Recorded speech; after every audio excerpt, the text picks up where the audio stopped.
tungkol sa mga nararamdaman mo kay Melissa, totoo? Oo naman. Magkaibigan kami pero minsan naisip ko, nararamdaman ko na yung lampas sa kaibigan, ganyan. Parang nahiya lang po ako kasi parang hindi ko po kasi ini-expect na yun ang sasagutin ni Sweetie Pie. Na yun ang kanyang sasagutin na more than friends na pala. Parang nahihiya ako, parang sure ka, this is the truth. Parang hindi ko makapaniwala, Big Brother. Bakit hindi ka makapaniwala? Feeling ko nagbibiro lang siya. Ilang percent yung pagkakaibigan at yung ilang percent naman yung pagmamahalan? Siguro 40 sa friendship, 60 dun sa love. Totoo pala talaga. Hindi talaga ako makapaniwala, Big Brother. Hindi ako makatulog ganyan.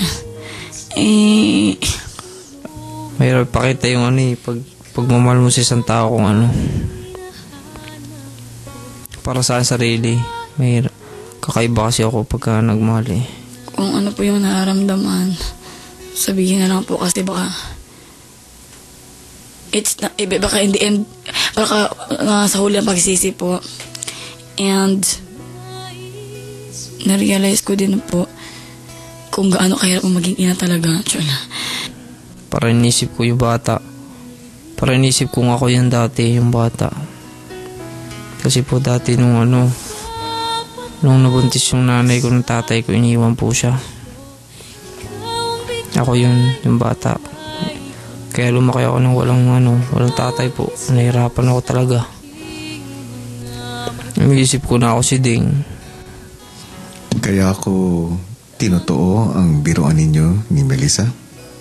Pati pinasok ko si Dengue. Ay gusto kong maramdaman ninyo kung paano ang mag-alaga ng isa pang tao o isang bata na walang kakayanan na alagaan ang kanyang sarili. At natutuwa ako sa nakita ko na pag-aalaga mo para kay Dengue. Bibigyan kita ng pagkakataon na makapagpaalam kay Dengue.